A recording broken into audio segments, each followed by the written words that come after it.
Bismillahirrahmanirrahim. Apa dia warid? Sesungguhnya Tuhan telah memberikan kepadamu warid. Warid ni maksudnya ialah ilmu, pengertian ataupun perasaan di dalam hati, sehingga mengenal dan merasa benar-benar akan kebesaran kurniaan rahmat Allah. Apakah tujuan warid? Kita ulangkan lagi. Apa dia makna warid?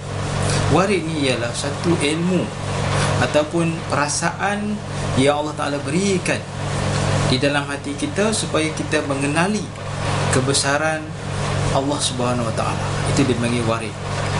Dan sesiapa yang dapat warid itu, dia akan merasa mengagungkan Allah, dia kagum. Apa tujuan Allah berikan warid? Allah berikan warid pada kita,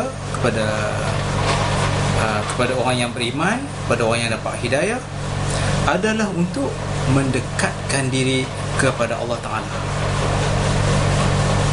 Allah memberikan warid kepada kamu supaya engkau keluar daripada kurungan berbentuk kejadian dan sifat-sifatmu ke alam luar yang berupa makrifat, mengenal kebesaran, kekuasaan dan keredaan Allah Ta'ala. Dalam 3 pelajaran berkenaan dengan warid kurniaan Allah Ta'ala ni, yang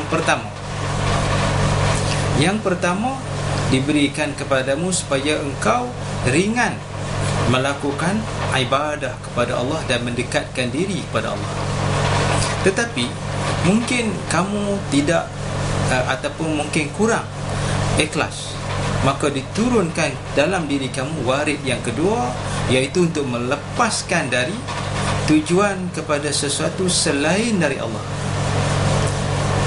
Sedangkan warid yang ketiga untuk melepaskan dirimu dari sifat-sifat wujud yang sempit kepada alam, melihat kebesaran Tuhan yang tidak terbatas sehingga engkau lupa kepada diri, hanya ingat kepada Allah semata-mata. Jadi ada beberapa peringkat warid. Yang pertama, Allah Ta'ala berikan dalam diri kita supaya kita rasa kebesaran Allah dan kita melakukan ibadah. Tetapi mungkin ibadah yang kita lakukan tu kurang ikhlas, Allah Ta'ala berikan lagi warid itu sehingga kita benar-benar rasa ikhlas pada Allah Ta'ala. Maka kita melakukan sesuatu itu hanyalah kerana Allah. Dan yang terakhir sekali, Allah berikan sesuatu yang warid dalam diri kita, kita merasa kebesaran Allah dengan Allah Ta'ala berikan pada kita keikhlasan, Allah berikan pada kemanisan iman, sehingga kita dapat melihat, sehingga kita dapat merasai Allah Subhanahu Wa Ta'ala ke semua. Dan kita tak nampak dah diri kita, dan kita ingat kepada Allah sepanjang masa, sepanjang waktu. Itulah yang dipanggil warid. Jadi kita mohonlah kepada Allah Ta'ala supaya Allah Ta'ala berikan warid itu kepada kita, ataupun kita minta kepada Allah supaya Allah Ta'ala berikan hidayah kepada kita untuk keinginan kita mendekatkan diri kepada Allah Ta'ala, sehingga kita dapat melupakan diri kita. Melupakan diri kita, hanya yang kita ingat yang Allah Subhanahu Wa Ta'ala. Kita ingat sebuah Allah Subhanahu Wa Ta'ala. Kita meninggalkan semua dah, keduniaan apa semua, kita ingat pada Allah Subhanahu Wa Ta'ala.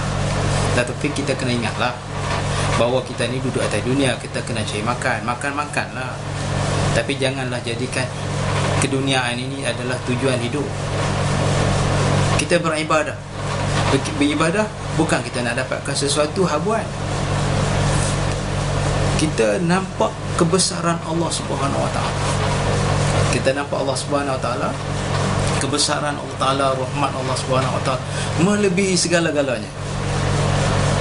Maka itulah kita berasa kita ini kita rasa di dalam diri kita kebesaran Allah Subhanahu Wa Ta'ala, sehingga kita melupakan segala-galanya. Semuanya adalah Allah Subhanahu Wa Ta'ala. Ini adalah makam yang tertinggi yang orang awam tidak tercapai, melainkan Allah Ta'ala yang mengangkat derajat seseorang itu. Wallahu a'lam.